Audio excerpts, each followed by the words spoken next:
Kalau 33 diblokir, kita masih ada sisa 69 pinjol lagi. Ngapain OJK perlu tidak memenuhi ya standar yang kita minta? Itu sanksinya bisa sanksi administrasi atau bisa juga dengan sanksi pencabutan izin, otomatis pemblokiran dong. Ya. Dan saya berupaya nih mencarikan datanya. Ya, oke.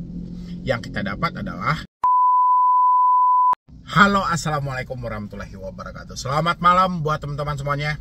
Oke, kita lanjutkan yang part 2 dari pemblokiran 33 pinjol legal ya, yang kemarin sempat disampaikan OJK. OJK bilang ini gini. Awalnya sekitaran bulan 3 atau bulan 4 ya, tapi saya agak lupa, dan pokoknya sekitaran bulan itu OJK menyampaikan ada 26 pinjol kekurangan modal. Habis itu OJK meminta 26 pinjol ini dilakukan merger, diminta bergabung dengan perusahaan lain supaya mereka bisa memenuhi ekuitas yang diminta oleh OJK.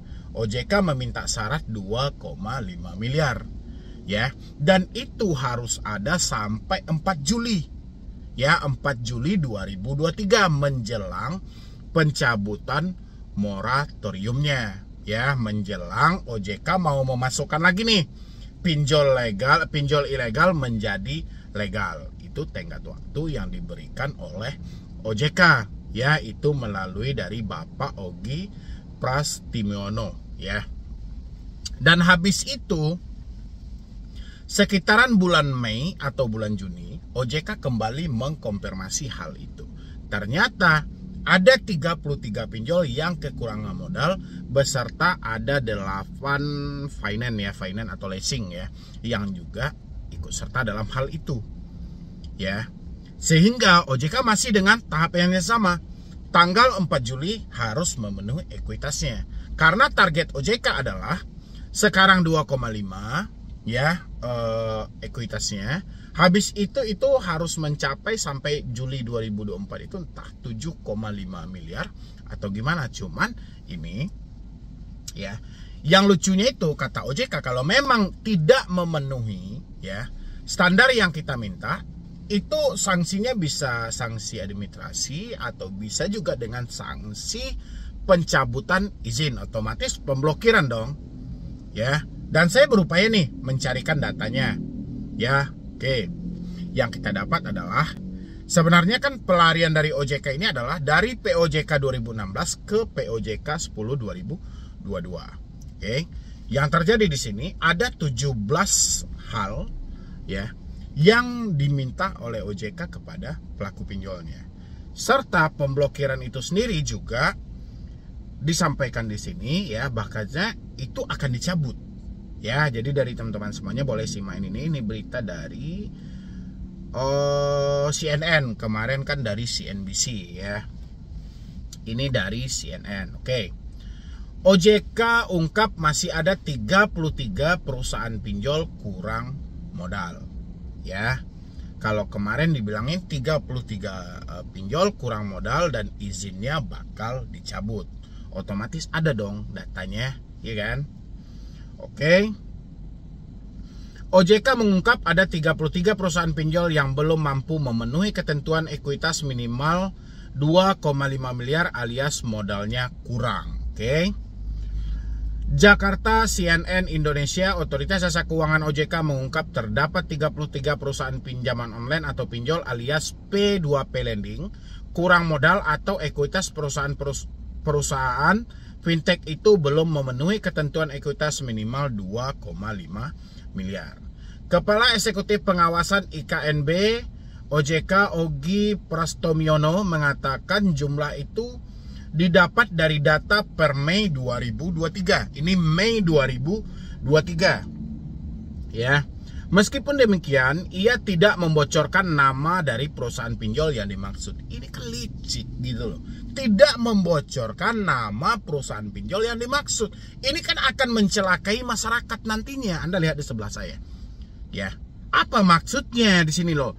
Ia tidak membocorkan nama-nama dari perusahaan pinjol yang dimaksud. Ya. Kalau memang ada pinjol kekurangan modal, ya belum mencapai dengan target yang diminta oleh OJK, dan OJK tidak mau membocorkan hal itu dengan berbagai macam versi dan alasan yang ada, yang menderita masyarakat. Ya, takutnya modal yang tersedia hari ini hanya 1 miliar. Dan si pinjol harus mentargetkan 1,5 miliar lagi. Kepada siapa dia mencari? Ya, otomatis dana yang dipinjamkan kepada masyarakat akan dibebankan dengan bunga yang tinggi, pemotongan biaya admin di depan, dan banyak lagi. Ini kan nggak boleh, harusnya dibocorkan supaya ini benar-benar bisa diketahui masyarakat, dan masyarakat pun juga wanti-wanti untuk melakukan peminjam di situ, karena ada target yang harus dicapai oleh pinjol itu supaya masyarakat tidak terbebani dengan bunga yang tinggi. Ya, ini licik banget gitu loh. Ia tidak membocorkan nama-nama dari perusahaan pinjol. Ogi menyebut OJK telah meminta action plan, pemenuhan ekuitas minimum kepada fintech P2P lending yang belum memenuhi ketentuan tersebut, dan dilakukan monitoring secara berkelanjutan. Oke, itu terserah lah ya, mau apa. Yang jelas ini kan wajib disampaikan ke masyarakat gitu loh. Ini kayak tertutup, kayak ada yang disembunyikan. Bagi penyelenggara fintech P2P lending yang tidak dapat memenuhi ketentuan ekuitas minimum sampai dengan tenggat waktu yang telah ditetapkan pada POJK nomor 10 POJK.05/2022, akan dilakukan langkah-langkah pengawasan sesuai ketentuan, kata dia dalam konferensi pers Selasa 4 Juli 2023. Tenggat waktunya kan cuma sampai 4 Juli. Waktu Mei itu disampaikan 26 pinjol kekurangan modal, tanggal waktunya sampai 4 Juli. Sekarang tanggal 7 Juli. Berarti kan 3 hari. Ukurannya kan tanggal 4 kemarin pinjol telah memenuhi ekuitas atau tenggat waktu atau kelonggaran yang diberikan oleh OJK. Sekarang sudah telat 3 hari. Ya, sekarang sudah tanggal 7 Juli. Berarti OJK sudah seharusnya menyampaikan pinjol mana aja sih yang kekurangan modal, ya, yang tidak sesuai dengan standar, sesuai dengan POJK 10/2022 itu pinjol mana aja. Kan harusnya dibocorkan nama-nama perusahaannya itu, disampaikan ke masyarakat biar ini seakan tidak ditutup-tutupi. Ya, kalau diblokir ya blokir, kalau dicabut izinnya cabut. Kan kemarin saya juga sampaikan, kalau 33 diblokir, kita masih ada sisa 69 pinjol lagi. Ngapain OJK perlu khawatir? Ya, 69 pinjol OJK masih bisa membenahi itu. Nanti kan OJK juga mencabut moratorium, otomatis ada lagi pinjol ilegal yang menjadi legal. Ya, ngapain dipertahankan 33 ini? Sampaikan aja ke masyarakat. Ya, di mana data itu bisa ditemukan, di mana data itu bisa dibaca gitu loh. Ya, nggak usah ditutup-tutupi lagi. Oke. Sementara terkait pemenuhan ekuitas untuk perusahaan pembiayaan atau multifinance masih ada 8 yang belum memenuhi ketentuan yang dimaksud. Ini untuk leasing ya. Ogi mengklaim pihaknya pun telah melakukan tindakan pengawasan dengan melakukan monitoring dan realisasi aksi korporasi perusahaan sesuai action plan pemenuhan ekuitas yang telah disetujui OJK. Selain itu, OJK juga melakukan enforcement terhadap PP yang belum memenuhi ketentuan ekuitas minimum sampai dengan jangka waktu yang disetujui. OJK menaikkan modal awal sektor perusahaan pinjol dari 1 miliar menjadi 2,5 miliar. Oke. Hal itu tertuang dalam peraturan OJK POJK nomor 10 POJK.05/2022 tentang layanan pendanaan bersama berbasis teknologi informasi, POJK LPBBTI atau fintech P2P lending. Tersebut merupakan penyempurnaan POJK 77/2016 dalam rangka mengakomodasikan perkembangan industri yang cepat dan lebih kontributif serta memberikan peraturan yang optimal dalam perlindungan konsumen. Ya, ini konsumen mana yang mau dilindungi gitu loh. Ya, sementara data jelas mereka sudah rugi. Mereka sudah tidak bisa nih memenuhi ekuitas atau target yang diminta oleh OJK. Kenapa tidak disampaikan aja pinjolnya, biar masyarakat bisa wanti-wanti juga. Masyarakat bisa waspada juga, oh pinjol ini nggak perlu kita pinjam karena mereka kekurangan modal, otomatis akan menerapkan bunga tinggi. Kan seharusnya seperti itu. Ya, Tapi ini kayak ditutup-tutupi kayak kasus cabul aja gitu loh, kayak kasus dari perlindungan anak tidak terbuka untuk umum dan segala, kan kurang ajar banget gitu loh ya. Ketentuan baru juga mewajibkan perusahaan pinjol berbentuk perseroan terbatas. Selain itu, perusahaan pinjol juga wajib setiap saat memiliki ekuitas paling sedikit 12,5 miliar. 12,5 miliar ini nilai keseluruhan aset mereka ya, bukan dana yang diminta untuk putaran ekuitas tadi. Oke. Ini OJK yang saya sebut mengeluarkan berapa banyak nih? 17 substansi. Ini 17 pokok dasar dari aturan dari pinjol ya. Substansi itu pokoknya aja gitu loh ya. Berikut substansi aturan baru OJK terkait perusahaan pinjol. Oke. 1. Penyelenggara LPP BTI harus didirikan dalam bentuk badan hukum perseroan terbatas dengan modal disetor pada saat pendirian paling sedikit 25 miliar. Kalau saya nggak salah yang 25 miliar ini yang baru melaporkan bahwa kesanggupan mereka itu antara ada kami, habis itu satu lagi entah Bantu Saku, entah Uatas, saya lupa. Yang jelas cuman 2 itu saya baru baca ya, bahwasannya mereka memang memenuhi target yang diminta gitu loh. Oke. 2. Penyelenggara wajib memiliki paling sedikit 1 pemegang saham pengendali PSP. Oke. 3. Penyelenggara harus terlebih dahulu memperoleh izin usaha dari OJK. Oke. 4. Penyelenggara konvensional yang melakukan konversi menjadi penyelenggara berdasarkan prinsip syariah wajib memperoleh persetujuan dari OJK. Oke. 5. Calon pihak utama PSP, direksi, dewan komisaris, dan dewan pengawas syariah wajib memperoleh persetujuan dari OJK sebelum menjalankan tindakan tugas dan fungsi sebagai pihak utama.